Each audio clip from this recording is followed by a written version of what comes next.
ہر hospital میں ایک uniform ہوتی ہے. امیر ہو وزیر ہو جب ہاسپٹلائز ہوتا ہے تو اس کو اپنے لباس فاخرہ کو اتار کر وہ یونیفارم پہننی پڑتی ہے. قیامت کے دن اللہ تعالیٰ جہنمیوں کو یونیفارم پہنائیں گے. سرابیلہم من قطران، گندک کا بنا ہوا لباس ہوگا، اس لیے کہ جو سلفر کا لباس ہوتا ہے، سلفر آگ کو جلدی پکڑتی ہے، اور جو چیز آگ کو جلدی پکڑے وہ جسم کو زیادہ جلاتی ہے. عورتوں کے کپڑے عام طور پر آگ جلدی پکڑتے ہیں، جب ان کو آگ لگتی ہے تو ان کے جسم پہ برننگ سکن کی زیادہ ہوتی ہے. اس جہنمی کو بھی یونیفارم پہنا دی جائے گی، مگر یہ عام کپڑا نہیں ہوگا، یہ گندک کا بنا لباس ہوگا. فقہا نے لکھا ہے اگر کسی گلی میں ایک گدھا مرا پڑا ہو تو اتنی بو ہوتی ہے کہ قریب سے بندہ گزر نہیں سکتا بدبو کی وجہ سے. ایک جانور کی اگر لاش گل سڑ جائے تو اتنی بو ہوتی ہے. جہنمی کے کپڑوں میں کتنی بدبو ہوگی. ساری دنیا کے انسان شروع سے لے کے آخر تک، حیوان، چرند، پرند، خشکی کے مخلوق، تری کی مخلوق، ساری مخلوق ایک جگہ جمع ہو جائے اور سب مر جائیں اور سب کی باڈی جو ہے وہ گل سڑ جائے، اس جگہ پر اتنی بدبو نہیں ہوگی جتنی بدبو جہنمی کے کپڑوں کے اندر ہوگی. اب آپ سوچئے ہم اس کپڑے کو کیسے پہنیں گے. آج تو ہم کپڑے پہنتے ہیں تو پرفیوم لگاتے ہیں، یہ پوائزن کی پرفیوم ہے، یہ فلاں پرفیوم ہے، یہ وائٹ مسک ہے جی مجھے بہت اچھا لگتا ہے.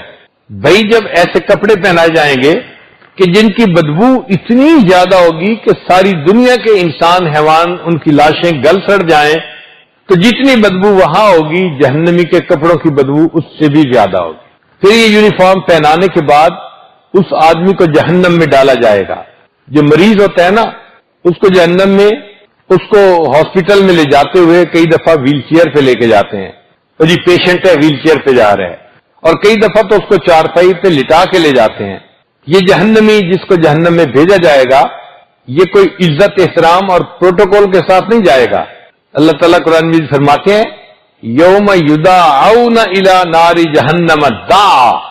فرشتوں کو جب حکم ہوگا کہ اس بندے کو جہنم لے جاؤ تو فرشتے اس بندے کو دھکے ماریں گے، جیسے کسی بندے کو ہیوملیٹ کیا جاتا ہے نا، دھکے مار مار کے لے جانا، تو فرشتے اس جہنمی کو دھکے ماریں گے اور ہیوملیٹ کر کر کے، ذلیل و رسوا کر کے اس کو جہنم میں پھینکیں گے. قرآن مجید کے صوتی اثرات بھی ایسے ہیں، پڑھتے ہوئے بھی پتہ چلتا ہے جیسے کوئی کسی کو دھکے مار رہا ہو. یوم یدعون الی نار جہنم دعا. پھر جب جہنم میں ڈال دیا جائے گا تو یہ بندہ وہاں آرام سے نہیں ہوگا، چھوٹا سا کمرہ ہوگا. ہاسپٹل میں جیسے مریض کا کمرہ ہوتا ہے نا، قرآن مجید نے کہا مکانن ضیقن، قرآن مجید کے الفاظ ہیں، چھوٹا سا کمرہ آگ کا بنا ہوا ہوگا، اس میں اس بندے کو ڈال دیا جائے گا. نہ یہ اس میں لیٹ سکے گا، نہ کھڑا ہو سکے گا، نہ بیٹھ سکے گا. دائیں طرف سے بچے گا تو بائیں طرف آگ جلائے گی، اور بائیں طرف سے بچے گا تو دائیں دیوار آگ کی اس کو جلائے گی. اور ایک چھوٹی سی جگہ میں جیسے بندہ ہوتا ہے تو پریشان ہوتا ہے کہ میں اس میں سے کیسے نکلوں، میری تو سفوکیشن ہو رہی ہے، اس کا وہاں پر یہ حال ہوگا. پھر یہ باہر نکلے گا، ایک فرشتے کو کہے گا کہ بھائی میں بہت تنگ جگہ سے باہر نکلا ہوں، مجھے کہیں کھلی جگہ لے جاؤ. فرشتہ کہے گا میرے ساتھ آؤ. آگ کا بنا ہوا ایک پہاڑ ہوگا، وہ فرشتہ اس بندے کو اس انگارے کے پہاڑ کے اوپر چڑھاتا چڑھاتا چوٹی پہ لے کے جائے گا.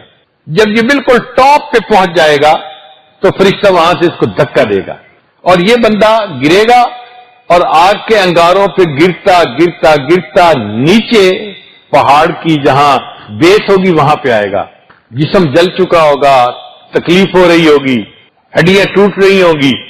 پھر یہ اٹھ کے کھڑا ہوگا، فرشتہ اس کے سامنے آئے گا. What can I do for you, can I serve you. وہ پوچھے گا اس سے، یہ کہے گا کہ ہاں مجھے بہت بھوک لگی ہے، پلیز کچھ کھانے کو میرے لیے لاؤ. وہ جائے گا اور زقوم کا پودا اس کو کھانے کے لیے لا کے دے گا. زقوم کا پودا آپ نے دیکھا ہوگا جس کے اوپر کانٹے ہوتے ہیں، پتے نہیں ہوتے، وہ پورا کا پورا کانٹوں سے بنا ہوا ہوتا ہے، اور اتنا بٹر ہوتا ہے کہ اگر صبح کے وقت اس کو چکھے نا تو شام تک اس کی کڑواہٹ منہ میں محسوس ہوتی ہے. یہ زقوم کا پودا، ان شجرۃ الزقوم طعام الاثیم، یہ وہاں پر کھانے کو دیا جائے گا. اس بندے کو اتنی بھوک لگی ہوگی کہ یہ اس کو کھانا شروع کرے گا، لیکن جب اس کو بائٹ کرے گا، کھائے گا، تو وہ زقوم اس کے گلے کے اندر جا کے اٹک جائے گا، نہ نگلتے بنے گی نہ اگلتے بنے گی۔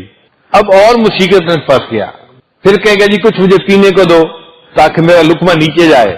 اب اس کو پینے کے لیے وہاں پہ کوئی کوک پیپسی نہیں دی جائے گی، روح افزا کا شربت نہیں لیا جائے گا، وہاں پر اس کو پینے کے لیے ایک عجیب مشروب دیا جائے گا۔ قرآن مجید فرماتے ہیں وَلَا طَعَامٌ إِلَّا مِنْ غِسْلِينٍ لَا يَأْكُلُهُ إِلَّا الْخَاطِئُونَ، جہنمیوں کے زخموں سے جو خون اور پیپ بہے گی وہ گرم گرم ایک پیالے میں ڈال کے، اس کو غسلین لکھا ہے، وہ اس کو پینے کے لیے دی جائے گی۔ اب آپ سوچئے زخم کے اندر پس ہو تو کتنی بو ہوتی ہے، قریب کھڑا نہیں ہوا جاتا، وہ پیپ اور وہ خون گرم اس کو پینے کو دیا جائے گا، اور اتنی پیاس ہوگی کہ یہ اس کو پیے گا۔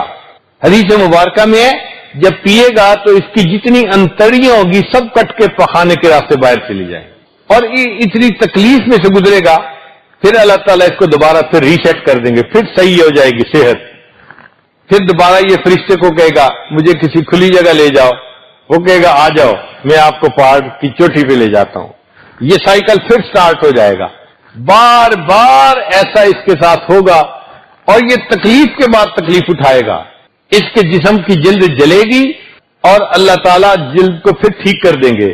بدلناہم جلودا غیرہا لیذوقوا العذاب۔ آپ سوچئے یہ بندہ کتنی تکلیف کے عالم میں ہوگا۔ جیسے بندے کی بیماری ہوتی ہے نا، اس کی غذا بھی ویسی ہوتی ہے۔ ایک ہارٹ پیشنٹ آتا ہے، اس کو چربی والا کھانا بالکل نہیں دیتے، سب پراٹھے بند ہوتے ہیں اس کے لیے۔ شوگر کا مریض آتا ہے تو میٹھی چیز اس کے لیے بند ہوتی ہے۔ اسی طرح جہنمی میں جس قسم کا مریض ہوگا اسی قسم کی ٹریٹمنٹ دی جائے گی۔ ایک بندہ زکوٰۃ نہیں دیتا تھا، قرآن مجید میں کہا گیا اللہ تعالیٰ اس کے مال پیسے کو سونے چاندی کی شکل میں لمبے لمبے سلاخیں بنا دیں گے، جیسے سٹیل کے راڈ ہوتے ہیں، سریے ہوتے ہیں، ان سریوں کو جہنم کی آگ کے اندر گرم کیا جائے گا، اور جو سرخ گرم ہو جائیں گے فَتُقْوَى بِهَا جِبَاهُهُمْ، ان کے ماتھے کو داغا جائے، وَجُنُوبُهُمْ وَظُهُورُهُمْ، ان کے پہلوؤں کو اور ان کی پیٹھ کو داغا جائے گا، اور کہا جائے گا هَذَا مَا كَنَزْتُمْ لِأَنفُسِكُمْ فَذُوقُوا مَا كُنتُمْ تَكْنِزُونَ، یہ مال تھا نا جو دنیا میں جمع کر کے رکھتا تھا، اب ذرا چکھ مزہ اس کا۔ آپ بتائیں جب گرم سرخ راڈ سے انسان کے جسم کو جلائیں تو کتنی تکلیف ہوتی ہے۔ یہ جہنمی زکوٰۃ نہ دینے کی وجہ سے اتنی تکلیف میں سے گزرے گا۔ ایک وہ نوجوان ہوگا جو اپنی آنکھوں پہ کوئی کنٹرول نہیں رکھتا تھا، گھر سے نکلے ادھر بھی نظر پڑ رہی ہے، غیر محرم پر ادھر بھی، وہ تماشے دیکھتا پھرتا ہے۔ حدیث پاک میں ہے اللہ تعالیٰ فرشتوں کو حکم دیں گے اور وہ اسی طرح سلائیاں ہوگی لوہے کی، ان کو گرم کر کے اس کی آنکھوں میں پھیریں گے، جیسے سرمے کی سلائی آنکھ میں پھیرتے ہیں نا، سرما ڈالتے ہیں۔ یہ غیر محرم کو دیکھتا تھا، آج اس کی آنکھوں میں آگ کی سلائیاں پھیری جائیں گی۔ پھر ایک بندہ ہوگا جو دوسروں کے دل جلاتا تھا، ان کی غلطیاں کوتاہیوں کو دیکھ کے لوگوں میں بیان کرتا تھا، تو لوگوں کے دل دکھتے ہیں، وہ لوگوں کے دل دکھاتا تھا، ان کے لیے اللہ نے ایک الگ سیکشن بنایا ہوگا، اس سیکشن کا نام ہوگا ویل۔ اللہ فرماتے ہیں ویل لکل ہمزۃ لمزہ، عیب جو اور عیب گو، اس بندے کے لیے ویل کا عذاب ہوگا۔ یہ دو الگ الگ بیماریاں ہیں۔ ایسی مائکروسکوپک نگاہ ہونا کہ دوسرے پہ نظر پڑے تو اس کی چھوٹی چھوٹی غلطیوں کو بھی نوٹ کر لینا، یہ ہے عیب جوئی۔ اور اگر کسی کے عیب کا پتہ چل جائے اس کو لوگوں میں بیان کرتے پھرنا، یہ ہے عیب گوئی۔ یہ دو الگ بیماریاں ہیں۔ کئی دفعہ دونوں بیماریاں ایک ہی بندے میں ہوتی ہیں، تو ایسے بندے کو اللہ تعالیٰ اس ویل کی جگہ پر پہنچائیں گے، اور وہاں پر ایک آگ کا بنا ہوا کالم ہوگا، آگ جل رہی ہوگی اور ستون ہوگا آگ کا، اس بندے کو آگ کے ستون کے ساتھ باندھ دیا جائے گا۔ جیسے ایکس رے لینا ہوتا ہے نا، تو مریض کو کہتے ہیں جی آپ جیسے بھی ہیں آپ کو بس اس دیوار کے ساتھ لگ کے تھوڑی دیر کھڑا ہونا پڑے گا، 1 منٹ کے لیے اما جی کھڑی ہو جائیں، بس پھر ہم آپ کو نیچے بٹھا دیں گے۔ اسی طرح اس بندے کو آگ کے بنے ہوئے اس ستون کے ساتھ باندھ کے کھڑا کر دیں گے، اور پھر اس کے بعد کیا ہوگا، نیچے زمین کے اوپر انگارے ہوں گے، نار اللہ الموقدہ، التی تطلع علی الافئدہ، قرآن مجید میں ہے وہ آگ کے انگارے اٹھیں گے اور سیدھا اس بندے کے دل کو آ کر جانا ہٹ کریں گے، دل کو آ کر لگیں گے۔ یہ دنیا میں لوگوں کے دل دکھاتا تھا، آج اس بندے کے دل کو ٹارگٹ کیا جائے گا۔ جیسی کرنی ویسی بھرنی، جیسے لیزر گائیڈڈ راکٹ ہوتے ہیں نا کہ جب چھوٹتے ہیں تو سیدھا ٹارگٹ پہ جا کے لگتے ہیں، یہ آگ کے انگارے اللہ کے بنائے ہوئے لیزر گائیڈڈ راکٹ ہیں، یہ بندے کے سیدھا دل کے اوپر جا کر ہٹ کریں گے۔ اب آپ سوچئے بندہ آگ کے کالم کے ساتھ بندہ کھڑا ہے اور جو انگارہ اٹھتا ہے وہ دل کو آ کے جو ہے نا وہ جلاتا ہے، انسان کی کیا کیفیت ہوگی، کیا حالت ہوگی۔ پھر ایک بندہ ہوگا جس نے دنیا میں زنا کا ارتکاب کیا اور توبہ بھی نہیں کی، اگر توبہ کر لی تو اللہ معاف کر دیتے ہیں، اس نے توبہ بھی نہیں کی، فرشتے آئیں گے اور اس بندے کو ایک غار کے اندر، ایک کیو ہوگا اس کے اندر پش کر دیں گے، دھکیل دیں گے اور دروازے کو بند کر دیں گے۔ اس غار کے اندر کیا ہوگا، حدیث پاک میں آتا ہے بچھو ہوں گے، اسکارپین، بہت زہریلے قسم کے بچھو ہوں گے۔ جب یہ بندہ غار کے اندر جائے گا وہ بچھو اس کے اوپر اس طرح چڑھ جائیں گے جیسے شہد کے چھتے کے اوپر شہد کی مکھیاں بیٹھی ہوتی ہیں، ہزاروں کی تعداد میں وہ اس کی باڈی کو کور کر لیں گے اور اتنے بچھو ایک ہی وقت میں اس کو ڈسیں گے اور اس کے جسم کے انگ انگ کے اندر درد ہو رہی ہوگی۔ یہ عذاب کیوں دیا جائے گا؟ میرے بندے تو نے گناہ ایسا کیا تھا کہ جس گناہ کی وجہ سے تیرے جسم کے ایک ایک ٹشو نے انجوائمنٹ پائی تھی، آج ہم اس کا عذاب بھی ایسا دیں گے کہ جسم کے ایک ایک ٹشو کو اس کی سزا ملے گی۔ اب تو گھبرا کے یہ کہتے ہیں کہ مر جائیں گے، مر کے بھی چین نہ پایا تو کدھر جائیں گے۔ سوچئے انسان ایک غار کے اندر بند ہے اور اتنے بچھو کاٹ رہے ہیں، اس وقت سمجھ میں آئے گی لمحوں نے خطائیں کی، صدیوں نے سزا پائی۔ چند لمحوں کی خطاؤں کی خاطر انسان کتنے بڑے عذاب کو اپنے سر پہ لے لیتا ہے۔ تو ہر بندے کو اس کے گناہ کے بقدر عذاب ہوگا، اور جب اس کو انف عذاب ہو جائے گا، جب اللہ چاہیں گے پھر اس بندے کو اللہ تعالیٰ جہنم سے باہر نکالیں گے اور جہنم سے باہر نکال کے اس کو جنت بھیج دیں گے۔ جب انسان ہاسپٹل سے ڈسچارج کیا جاتا ہے وہ کہاں جاتا ہے؟ گھر جاتا ہے۔ بھئی جنت ہمارا گھر کیسے بنا؟ اس لیے کہ جنت آدم علیہ السلام کو اللہ نے عطا فرمائی، اسکن انت و زوجک، اے آدم علیہ السلام آپ اور آپ کی بیوی میری جنت میں رہیں، تو اللہ نے جنت آدم علیہ السلام کو الاٹ کر دی تھی، وہ وہاں رہے، پھر اللہ نے حکمت کے تحت ان کو زمین پہ اتار دیا۔ اب ہم ان کی اولاد ہیں، تو جب ہم واپس جائیں گے تو اپنے آبائی گھر میں بندہ جاتا ہے، تو ہم جنت میں جائیں گے کلمہ پڑھنے کی برکت کی وجہ سے۔ اسی لیے مومن کو جنت کا مالک نہیں بنایا جائے گا، فرمایا تلک الجنت التی نورث من عبادنا من کان تقیا، یہ جنت ہے اور ہم اپنے بندوں میں سے جو متقی پرہیزگار ہوں گے ان کو اس کا وارث بنائیں گے۔ تو وارث کون ہوتا ہے؟ باپ کی جائیداد کا۔ تو جنت ہمارے آدم علیہ السلام کی جائیداد ہے، ہم ان کے بیٹے ہیں، ہم اگر کلمے والی زندگی گزاریں گے تو مرنے کے بعد اس باپ کی جائیداد میں سے ہمیں حصہ ملے گا، ہمیں اللہ وہی گھر عطا فرمائیں گے۔ مگر جنت میں جانے کے لیے ایک شرط ہے کہ بندے کو پاک ہونا چاہیے روحانی بیماریوں سے۔ اگر کوئی بندہ بیمار ہو نا تو لوگ اس کو اپنے ملک میں نہیں آنے دیتے، چنانچہ آپ کسی ملک میں جانا چاہتے ہیں، آپ کے سارے کاغذات ٹھیک ہیں، ویزا لگ چکا، ہر کام ہو گیا، پھر ایک میڈیکل ٹیسٹ ہوتا ہے، اگر آپ کا میڈیکل ٹیسٹ ٹھیک نہیں ہے تو وہ ملک میں نہیں آنے دیں گے۔ وہ کہتے ہیں جی ہمارے ملک میں ایسی بیماری کے ساتھ نہیں آ سکتے جو بیماری دوسروں کے لیے نقصان دہ ہوتی ہے۔ ہمارے قریبی عزیز تھے، انجینئر تھے، انہوں نے دبئی میں جاب کے لیے اپلائی کیا اور 3000 کینڈیڈیٹس میں سے وہ اکیلے سلیکٹ ہوئے، تو بڑے خوش تھے کہ جی 3000 کینڈیڈیٹس تھے اور صرف میری سلیکشن ہوئی ہے۔ میرا جی پی اے بھی بہت اچھا تھا اور میں نے کوشچن بھی اچھے ان کے آنسر دیے اور یہ اور وہ، اور بس مجھے تو جاب بڑی اچھی مل گئی اور پے بھی بہت زیادہ تھی اور بینیفٹس بھی بہت زیادہ تھے، بہت فرنج بینیفٹس تھے۔ ہم نے ان کو دعا دی، کچھ 4-5 دن کے بعد اس نے فون کیا اور بچے کی طرح بلک بلک کے رو رہا تھا۔ میں نے پوچھا کیا ہوا؟ کہنے لگے جی کہ سارے کام ہو گئے تھے، میڈیکل ٹیسٹ کروانا تھا، جب میں نے میڈیکل ٹیسٹ کروا لیا تو ہیپیٹائٹس C+ آ گیا ہے۔ یعنی میں ہیپیٹائٹس سی کا مریض ہوں، بلڈ ٹیسٹ سے ثابت ہو گیا، اور انہوں نے مجھے نوکری سے منع کر دیا کہ آپ ہمارے ملک میں نہیں جا سکتے. تو دیکھو جو HIV پازیٹیو ہوتا ہے، ہیپیٹائٹس سی پازیٹیو ہوتا ہے، یا TB والا ہوتا ہے، اس کو دنیا اپنے ملک میں نہیں آنے دیتی. اسی طرح اللہ کا بھی قانون ہے کہ میری جنت میرے پاکیزہ انبیاء کے لیے ہے، جو وہاں جانا چاہے گا اس کو روحانی بیماریوں سے پاک ہونا پڑے گا. تو اگر تو دنیا میں اس نے شرعی زندگی گزاری اور روحانی طور پہ پاک ہو گیا، پھر تو یہ سیدھا جنت میں ڈائریکٹ روٹ، شارٹیسٹ روٹ جنت چلا جائے گا. اور اگر دنیا میں غفلت کی زندگی گزاری تو یہ بندہ جنت میں جائے گا وایا جہنم کے راستے سے جائے گا. اور جہنم سے جانا کوئی آسان کام نہیں ہے. ہم لوگ تو دھوپ کی گرمی برداشت نہیں کر سکتے، بھلا جہنم کی گرمی کو کیا برداشت کریں گے. اس لیے ہمیں چاہیے کہ ہم دنیا میں اپنے تزکیہ نفس کی محنت کریں، تاکہ جب موت آئے تو اللہ تعالیٰ قبر کو بھی جنت کا باغ بنا دیں اور ہمیں سیدھا قیامت کے دن جنت عطا فرما دیں. آپ نے فرض کرو ایک اونچی بلڈنگ ہے اور 50ویں فلور پہ جانا ہے، تو جانے کے دو طریقے ہیں.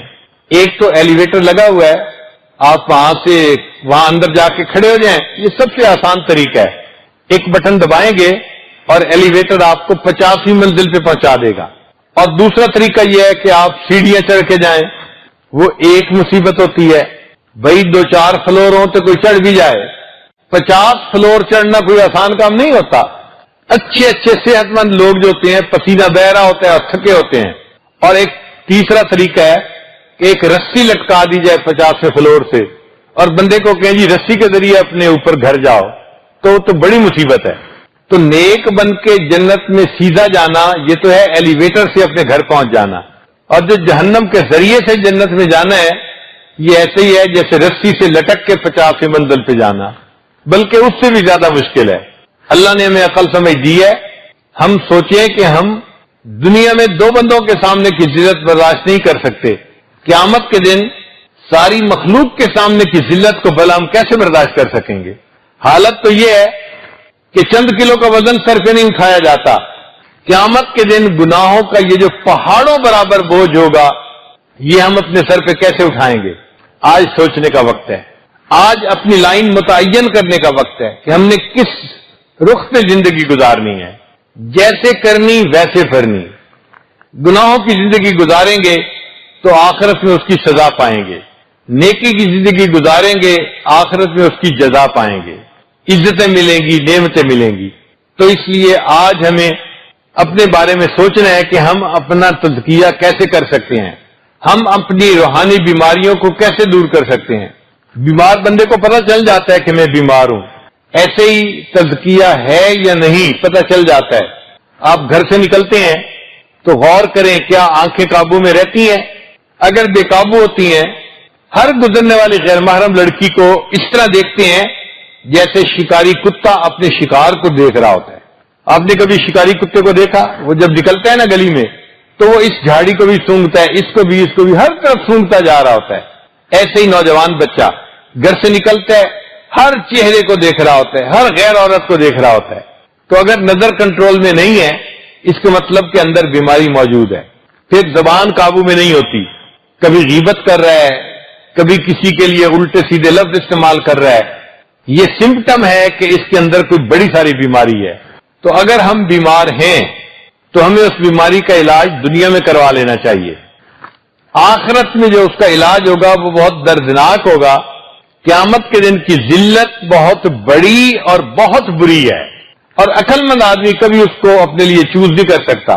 بلکہ اگر قیامت کے دن اللہ تعالیٰ کسی بندے کو چوائس دیں، میرے بندے 2 آپشن ہے تیرے پاس، ایک یہ کہ تو خود ہی جہنم میں چلا جا والنٹیئر، یا ہم تیرا جو نامہ اعمال ہے نا وہ تیرے سارے رشتہ داروں کے سامنے کھول دیتے ہیں.